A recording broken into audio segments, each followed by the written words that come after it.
মায়ের সাথে জন্য কার্ডের সাথে শুনুন একটি গল্প। আমি অধ্যাপক, আমার স্ত্রী হাই স্কুলের শিক্ষিকা। সকালবেলায় আমার গিন্নির মেজাজ আর চায়ের জল একসঙ্গে ফুটতে থাকে।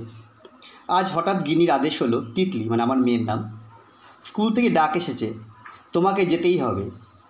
অঙ্কের দিদিমণি দেখা করতে চেয়েছেন। অগত্যা যেতেই হলো। গিয়ে দেখি বিশাল একটা হল ঘরে চশমা আঁটা অঙ্কের দিদিমণি বসে আছে। গম্ভীর গলায় ডাকলেন, অনন্যা পাল। সেই ডাকে অনন্যার মা উঠে দাঁড়ালেন। চলল অনন্যা কোন কোন অঙ্ক পারেনি তার বিশ্লেষণ।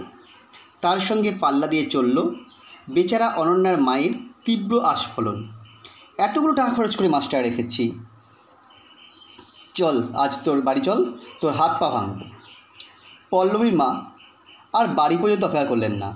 তিনি হলের মধ্যেই পল্লবীর চুলের মুঠি ধরে কয়েকটা চড় মেরে বললেন, তোর একদিন কি আমার একদিন, তোর বাড়ি আসুক, দেখবি ফাঁকি মারার মজা কাকে বলে। আর টুম্পার বাবা, টুম্পার 3টে অঙ্ক ভুল করায় তীক্ষ্ণ কণ্ঠে বললেন, সামনের 3 দিন টুম্পার খাওয়া বন্ধ। এইভাবে কেটে গেল অনেকটা সময়।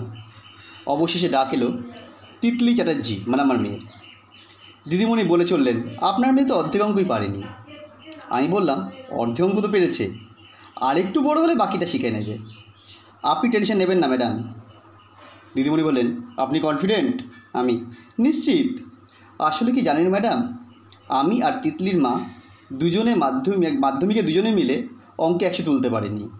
তবু আমার অধ্যাপক হওয়া কিংবা তিতলির মায়ের রাগী দিদিমণি হতে কোনো অসুবিধা হয়নি। তিতলি খুশি হয়ে বলল, বাবা আজ বিরিয়ানি খাবো।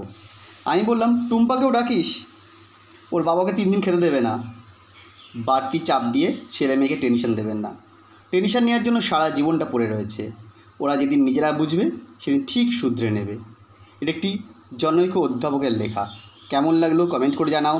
আবার দেখা হবে নেক্সট ভিডিওতে।